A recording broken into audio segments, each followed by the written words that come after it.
What's up, everybody? We are back for another episode of Eat When You Can, Sleep When You Can, and Don't Fuck With the Pancreas. I'm your host, Dr. Fairchild, here with my co-host, Dr. Buttress, as you all know, and we have... What's the episode title today, Doc? All the things we hate about I Residency. thought you said some things. I thought we decided on all the things. We just had this conversation before we started, Right. and you said some things, and I said all the things. You said no, some things. Yeah, So, so I thought you... We I can just thought title it Things I Hate About Residency. All the things I hate about Residency. We can just start naming them off. It'll just be titled Some Things We Hate About This Job. All the things we hate about this job. Just some things. All the things. We can talk about this whenever we get to the episode. All right, sounds good. Fine. All of them. Fine. It's And- going to have to become like rapid fire by the end. It will be some rapid fire because we only had a very short 20-second to 30-second discussion about this before these started, just kind of throwing out some things out there. So I'll let you take us down the road. Here with number one, all the things I hate about Residency. Let's hear it, Doc. Number one that I hate about Residency, that is the Monday morning quarterback, which I know you know what this is, and everyone in our Residency listen to this, and probably in any Residency listen to this knows what that is.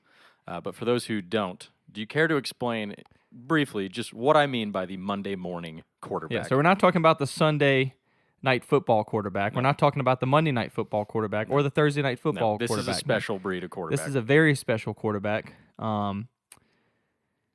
They don't drop back in the pocket. They're not protected by the defense.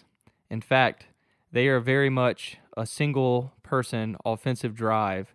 The quarterback sneak every time. It's all they Trying do to is take the destroy ball, your world. take the ball, and just run it up the middle.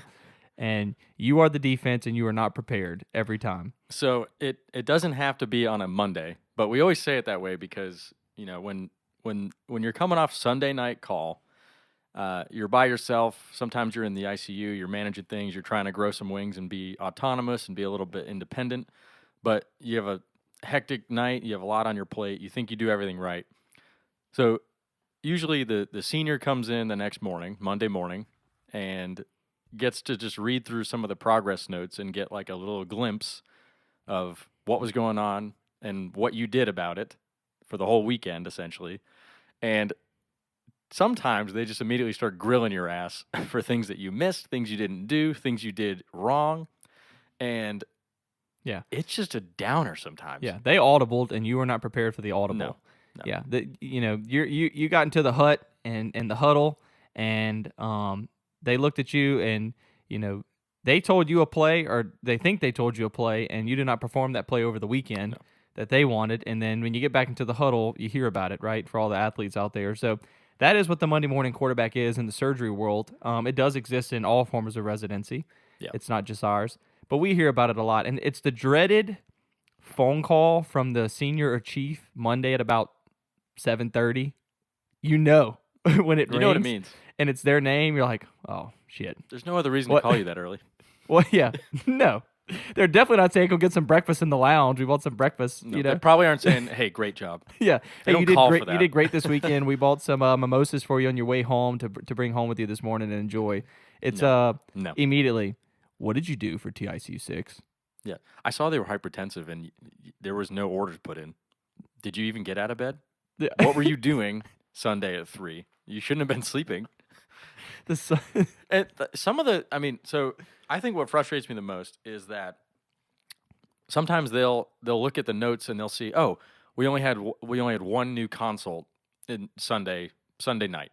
So like you weren't that So what busy. were you doing? So you weren't that busy. What were you doing? The assumption is unless you're seeing consults or like someone coded, then you must be doing nothing. Obviously, I must have been laying in bed from Sunday at 7 a.m. when I showed up at the hospital till Monday at 6 a.m. whenever I started seeing my patients. I Except obviously when you didn't got do up anything. to see that consult. Obviously didn't do anything. But so whoever the quarterback is, they come in and they don't know how often you were getting paged. They don't know how often you were getting phone calls from other residents. They don't know how often, And to be fair, and to apology, to be fair, I do know that some of that, the sense of what that junior call is like, gets lost, and I'm sure it will on us as well. Once you become a 5 and a 6, Definitely you've does. been a couple years out of junior call. You definitely forget what it's like to have that pager. Seriously, I mean, I'm coming off call last night. I'm telling you, it's one of the worst calls I've had in a while, and I did not call my senior one time. you were in rough shape. My senior did not hear from me one time last night. So if you ask my senior, he's gonna be like, "What? You had a tough night?" Like he has no clue because I had the peds, the vascular, the A, and the colorectal pager. But I had a vascular fellow on, which means I go straight to them with any consults. And for the peds stuff, we deal with it straight with an attending. Right. So my vascular and peds worlds got rocked last night. I had 5 or 6 consults come in after midnight between those two services. And that's aside from operating a reoperation on a pediatric service at 7 p.m. or 8 p.m. that we had to do, and aside from getting some attending messages to check on their patients privately from attendings that they were worried about some patients on the floor as well, and doing that and then trying to manage these consults in the ED that I felt like, in fact, there was at one point about 4 o'clock in the morning, the ED resident, when he paged me again for vascular consult, literally his response goes, "Dude, I am really sorry about having to page you." At least he recognized. Again tonight. He's like, "I have another one for you." And I was like, "Oh my God." Like, but the point is, That's right? a lot. But the point is, once you kind of get to that senior chief level, like you may not, it's easy to forget, I'm sure, what that call life is like. And that was just the consult pages. I had a page every 15 minutes on average from floor nurses asking about something, or this patient's a little hypertensive and they don't have any PRNs written, or this patient got to the floor, right? Because I had all these late consults, all these people finally get up to their beds. Can I get the MAR held? Oh, there wasn't some order in for this. Oh, they have 2 orders in for this. Oh, something weird happened. One of these orders that fell off, that one of my fellows put in earlier that day. Can you take care of this? Yeah. This patient, we need this renewed and this renewed. And so I got those phone calls every 15 minutes all night on top of all the pages. But I never once called my senior. So my senior has no clue that this even happened last night. No idea, because I had those 4 services. So it's easy for them to kind of forget that, in their mind, they look at the list, they're like, Gen A didn't have a single consult, or colorectal. You just had to deal They with must 2, have had a decent night. You had to deal with 2 hypertensive patients. No, that was it. Go look at the vascular list. There's 6 patients that are still currently in the ED. You notice it exploded? Yeah. Same with the peds list? Yeah. No, I know what you're saying. And the other aspect of it is that when you become a senior or a chief, some of your role shifts to strictly being, they need to look out for us, and they have to make sure that we are learning and developing properly and keeping, patient care, appropriate, and making sure that everything gets done and all the, Sometimes I think they just everything's want. covered. Sometimes I think they just want to hear your reasoning. Yeah, which is fair. And sometimes what you did was right. They just, or maybe what you did there could have been done a couple different ways. They just want to hear what your thought process was and just make sure. Yeah, okay, sounds good. Yeah, that's fine. Like I agree with that. I don't disagree at all. Yeah, and that's true. And sometimes if you have a decent explanation, you can be like, well, what you didn't see was that the patient was hypoxic and they had terrible breath sounds. That's not in the note. And sometimes you're so busy you don't have time to put in a progress note that explains XYZ actions that you took. But no, it can be frustrating because you may have done a really good job. You may have had 3 patients crumping in one night. I had that the 2 call shifts ago in the ICU. It's like 3 people were getting really sick at the same time, and I was bouncing 1 to 1 to 1 and just trying to, keep them stable and stay on my feet without having to call my attending every 5 minutes. And that might get lost in the progress notes, or if you simply look at the orders I put in during that time, it's like you don't know how busy it was. You don't know, that I was doing a lot of things right in the moment. So, right. In general, though, the Monday morning quarterback, it can be funny and fun at times. Sometimes, the honest truth is it can be frustrating because you can be in that situation where you just got your butt kicked for hours and hours and hours on end, and this person then shows up and they want to question everything you did, and it's like you weren't here taking care of the patient. I did what was right for the patient and what I thought was right at those moments in time, and I maybe missed this one little extra thing that didn't affect patient care, but maybe could have been I didn't put in the insulin order from medium to high scale, something like that, like something. We're not talking about like huge things. Like I think patient care comes first at our hospital, and if there ever is any concern, we will happily call the seniors and the chiefs on that night if we ever get to a point where we feel like we're hitting a point, where I'm either overwhelmed with these consults and the things, or I'm overwhelmed and have hit a point to where I've reached everything I feel like I can do comfortably for this patient. Maybe still aren't getting better. I'm going to reach out, So in those moments we do. But I mean, I feel like for the most part, the Monday morning quarterback is just, it's just an opportunity to come in and be like, you're just seeing the one little thing that maybe, that other person didn't see because they were dealing with 60 other patients and other stuff. And you just want to question that one little thing. And that's fine. It's like, come on, man. Right. ESPN, we actually need a segment. That's actually a great idea. Come on, man. I've had this idea actually for a while now. We need a segment. Come on, man. We need a come on, man segment on this show. I need to call SBA and make sure I can use this. I don't want to get in trouble for trademark, but we need the come on, man. when you get That'd that, be good. yeah, every now and then you get that one thing. It's like, come on, man, really, come on. Well, to sum up the Monday morning quarterback, the view from 20,000 feet is nice, but it's a little bloodier on the ground, and sometimes it's easy to miss that. So, message to the seniors and Chiefs listening: we love you, and you guys are great, and you guys have taught us so much. But remember, sometimes it's tough being in the interns or the second year shoes, the junior shoes when they're getting shellacked the entire night, and to just be compassionate. Yeah. Whenever you can be. I think our program does pretty good at it. We actually, do. our program actually acknowledges the Monday morning quarterback, and we've had a lot of seniors and Chiefs like really kind of, get on top of trying to stop that and like trying to make it a point to where we don't need to be coming here Monday morning. Like we do need to be coming here and be like, man, I saw y'all got shafted last night. Like that looked like a tough night. Like Right. Good for y'all for handling it the best you could and stuff. So Yeah. regardless, but moving on to our next thing about residency that we hate sometimes. Yeah. Number two. I think it's got to be the Vaz calf. It's got to be the dreaded Vaz calf. I am on vascular, and I despise the Vaz calf. I've never received a Vaz calf consult and been Happy about it. in a sliver of excitement. It's always terrible.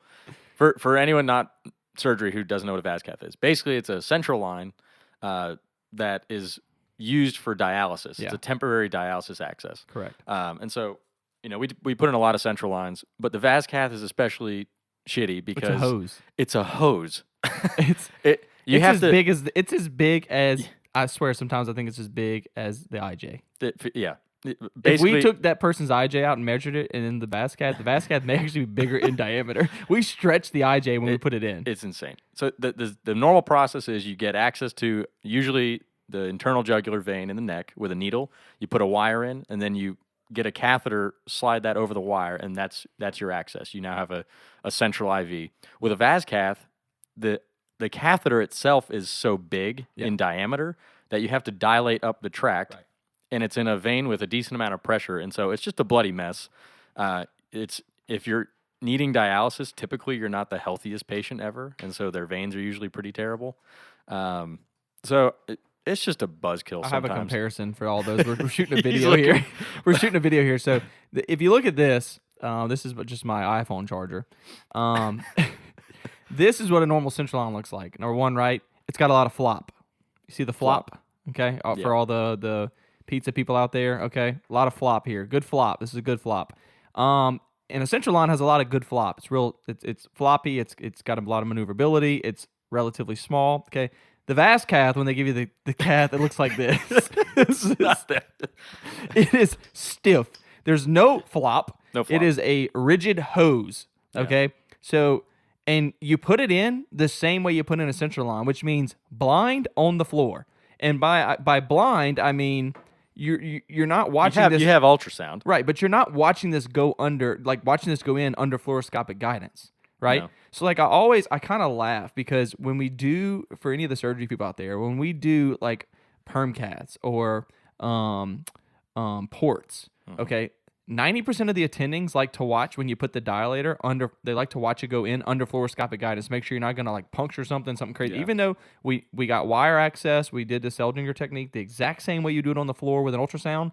Once we're ready to actually slide that dilator in, the bigger dilator with the piece on there, they watch it go in under fluoroscopic guidance. And I always kind of laugh myself inside. I'm like, we don't do this on the floor with a Vaz cath that's double this size and double this stiff.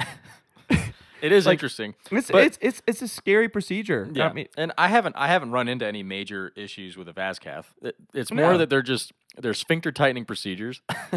They're bloody. They're messy. They're always at a bad time. Yeah, and it just the setup itself. So central lines, like the procedure itself takes 5-10 minutes. Once you get them under your belt and you get your reps, it's not a hard procedure. But the setup, you have to get the Vaz cath kit. You have to get everything you're going to need, all the sterile stuff, and that takes 20 to 30 minutes. That nobody ever knows. You got to find the damn ultrasound machine, which is never where it's supposed to be. No one knows the dosing of the heparin either, because you have to hep lock these things. Because if they're not going to dialysis immediately, then obviously this can potentially clot this huge hose. So we have to hep lock it, and so they have to get the heparin dose, and no one ever knows what it is. No one. Every time I like call the dialysis unit, ask the dialysis unit because they can tell us.